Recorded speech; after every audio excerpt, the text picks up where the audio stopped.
আপনার অন্য সব কথার কোনো মানে এই মুহূর্তে উত্তর দেব না।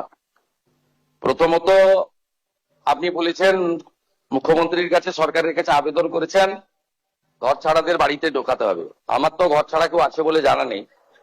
যদি যদি যদি যদি যদি কেউ ঘর ছাড়া থাকে, আপনি আপনি মাননীয়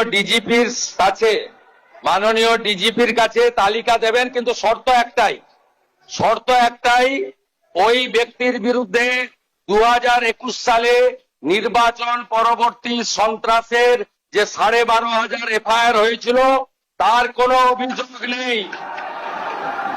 একদম পরিষ্কার শর্ত, যার জন্য জাস্টিস মঞ্জুরা চেল্লুর নেতৃত্বে কলকাতা হাইকোর্ট যে কমিটি করে দিয়েছিল, সিট তৈরি হয়েছিল, ভবানী ভবনে টেম্পোরারি অফিস হয়েছিল, আপনি তালিকা দেবেন। তার মধ্যে যদি সম্মানীয় রাজনৈতিক ব্যক্তিত্ব থাকে যাদের বিরুদ্ধে 2021 পোস্টপোল ভায়োলেন্সের অভিযোগ নেই, তাকে সসম্মানে এলাকার বিজেপির বিধায়ক এবং এসপি গিয়ে বাড়িতে ঢুকিয়ে দিয়ে আসবে। আর যদি 2021 পোস্টপোল ভায়োলেন্সের অভিযোগ থাকে, তাকে সরাসরি জেলে যেতে হবে।